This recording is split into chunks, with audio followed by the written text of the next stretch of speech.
we know that demand can be more or less elastic, more or less responsive to changes in price. So what sorts of things are going to make it more responsive, and what sorts of things are going to make it less responsive?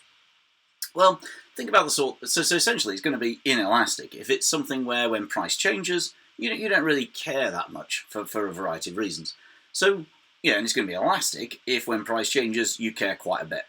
So what might make you care or not care about a change in price? Well, let's suppose that there are no substitutes. Well, then there's not much you can do really. If price goes up, well, you're going to have to keep on buying it. Whereas if there were lots of alternatives, you kind of go, well, I'll stop buying this one and I'll buy the other.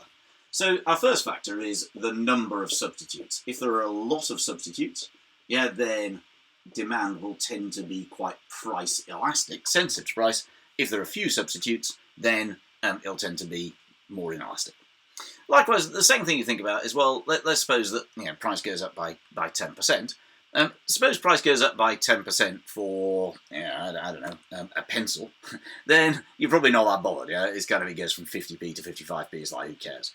Because relative to your income, it's a very, very small percentage. Whereas, if the price of, if the price of an iPad Pro, was to go up by 10%, then that probably, I don't know what they are these days, but it's going up from, maybe £1,000 to 1,100. That's quite a lot.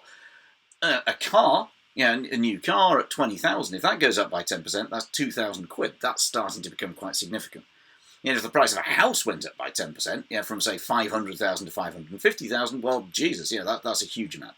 So therefore, a second factor is the percentage of income, that a good takes.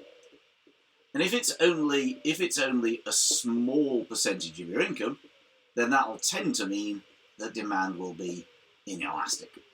Other things then, are how necessary is it? Now that sort of links with the number of substitutes. But students will often talk about necessity, versus luxury. And one that's linked to that, is sometimes something like brand loyalty, or something like that.